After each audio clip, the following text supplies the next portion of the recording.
You ever notice how early Black kids start shrinking? It's not insecurity, it's training. This country has spent centuries teaching us not to take up space, not to believe in ourselves, not to recognize our own brilliance. And we can see what stolen confidence looks like, right? It's the little boy in class who stops raising his hand because somebody laughed at the way that he speaks. It's the little girl already hating her hair by the time she's 6 years old. It's the teenager who dreams small because every adult around them tells them to be realistic. And then you grow up carrying that.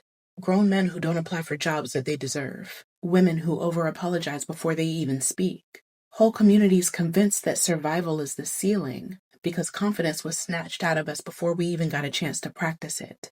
And don't let anybody tell you that's by accident. This country has always tried to break our confidence first. Enslaved people were whipped for learning how to read because reading builds confidence. Jim Crow wasn't just about laws. It was about forcing you to look down, to step off the sidewalk, to call a white boy sir. That's about shrinking. So if we fast forward, schools erase our history. So you never know the giants you come from. Workplaces call you aggressive for being assertive, but leadership material when a white man does the same thing.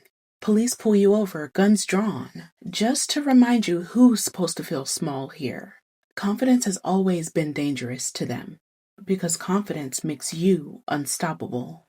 But here's the flip side, because when you know who you are, everything changes. A kid who grows up hearing the real stories, that Harriet Tubman outsmarted an entire system, that George Jackson turned a prison cell into a classroom, that Black women built movements with no recognition. They walk different. They stop asking for permission. They stop trying to fit in boxes that were never meant for us.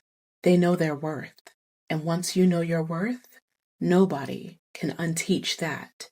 Nobody. So let me be clear. A Black child without confidence, this world will eat them alive. A Black child with confidence, that's a revolution walking. And that's why I'm going to keep saying it until I have no more breath in my body. Never let anyone tell you who you are. Ever.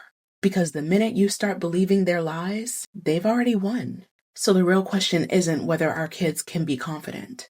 The real question is, are we doing enough to make sure that they know exactly who the hell they are?